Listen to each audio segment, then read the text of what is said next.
Hi everybody, thanks for stopping by to watch this short video. So today I want to give you a little bit of encouragement about how working out a little bit or getting a little bit of activity is better than none. Because I know a lot of people, especially if you are a busy person, it's easy to get into the mindset of like all or nothing. Like, oh well, today's already messed up, so might as well just forget it all. Or maybe your day's schedule is messed up, so you're like, oh, I'm not even going to go to the gym, which is fine. That happens. There are circumstances in life that we can't control, but I want to encourage you to remember that something is better than nothing, especially if you're trying to reach a goal. Now, I am all for prioritizing rest, meaning if you are exhausted, if you don't get enough sleep, if the kids woke you up 4 times in a row the last 2 nights, if you don't even know the last time you slept for more than 6 hours, get your rest.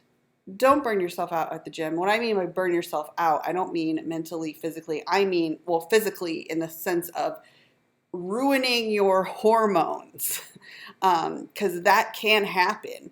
I'm all for prioritizing rest, but there are little things that you can do, which I'm going to remind you of today.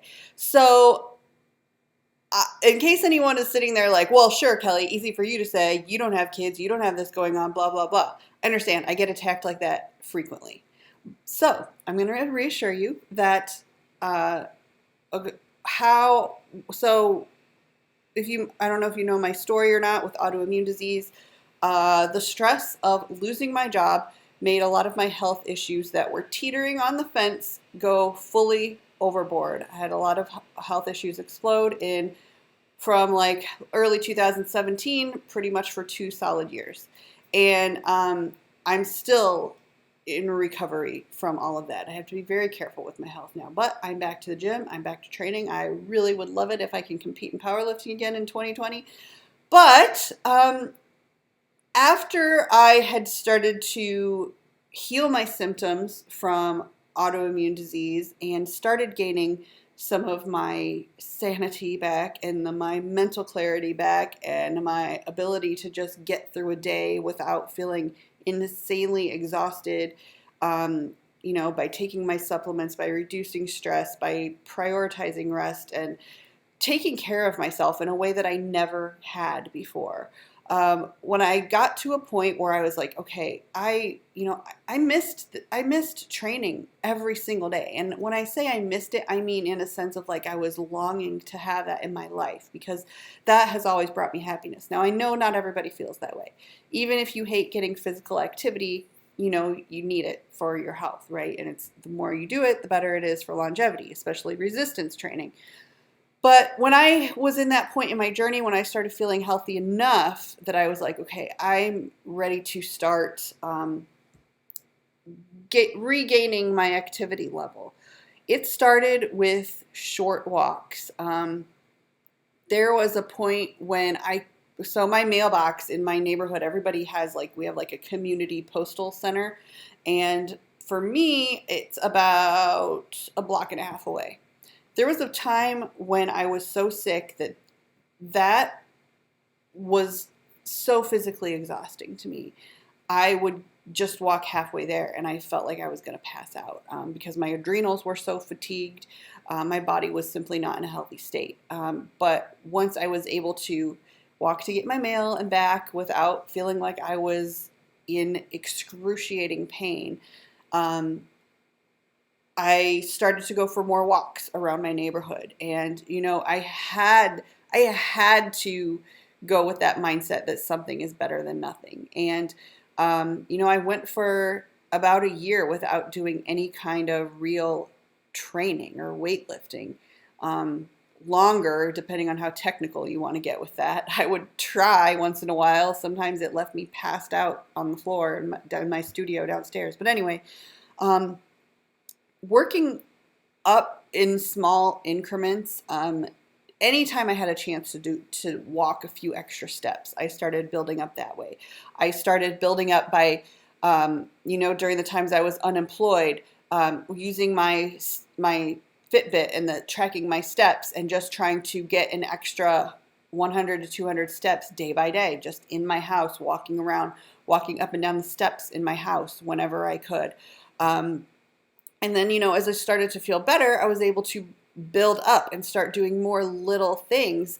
And they were little things in the sense of like things I used to do when I couldn't get was too busy to get to the gym. Now I know people will say there's no such thing as too busy. You have to prioritize it.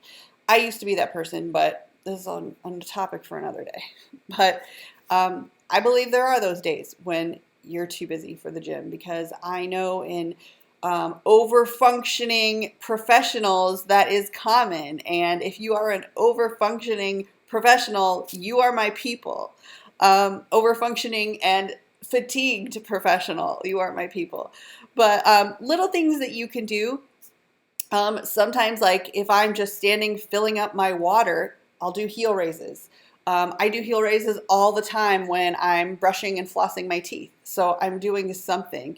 Also, like every little thing can matter, especially if you're starting from square one. I stretch out my hip flexors while I'm brushing and flossing my teeth all the time. I just do these little things.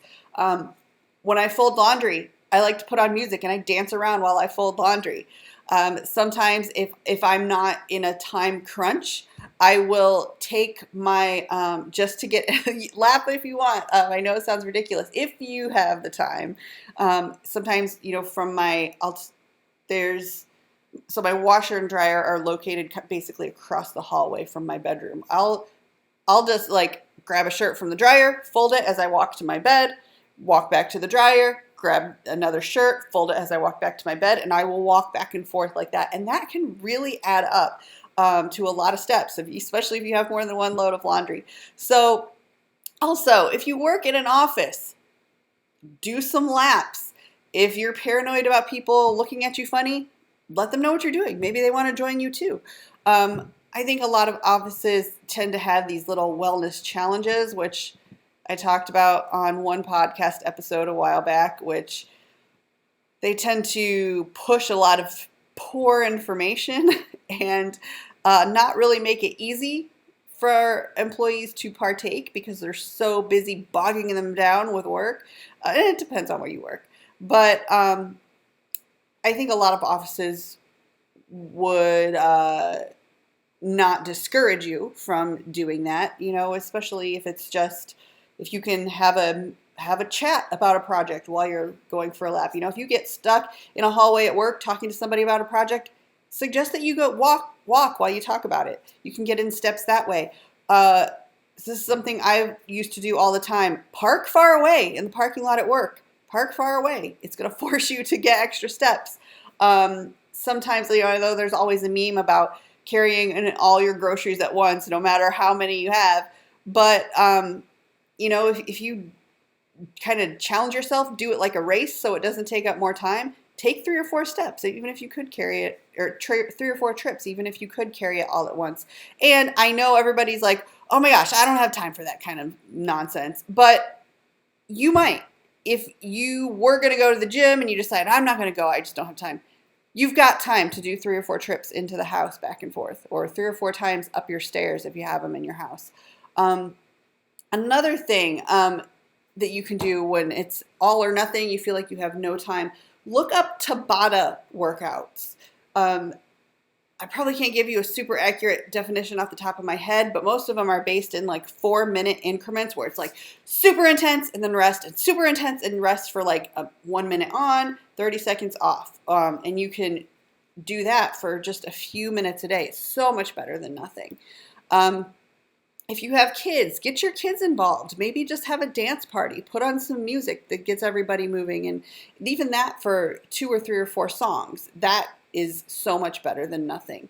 Also, I know it's really hard, especially for over-functioning, fatigued professional people, but schedule it. If you can have, even if it's just 30 minutes once a week, schedule it and try to keep it as sacred as you can. Especially if you're the type of person who always has time for a manicure, always has time for shopping, always has time for Starbucks, but you're like, I never have time to work out, I'm not going to feel sorry for you because you've got time. If you've got time for all the other stuff, you've got time. Um, so those are my suggestions. I did take some notes. Let me make sure I covered it all. Oh, split it up. That's another thing. If you have a crazy day ahead and you're like, well, this and this came up, I guess I'm just gonna not get to go to the gym. Even if you can squeeze in 10 minutes before work and promise yourself 10 minutes at some other point before bed, that's a great time.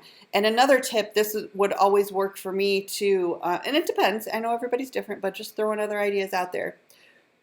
When I would come home from work, there were days I went through one phase where I would come home from work, change clothes, eat dinner, sit around, relax, unwind. Then around 8 or 9 o'clock, I would head to the gym. But I found it was so much better if I, like, no sitting, no resting, no pausing for anything as soon as I came home from work. Come home, use the bathroom, change clothes, and get to the gym. And I would set a window, like I have to be out of the house by this time. Because I know when you come home, there's kind of like this big,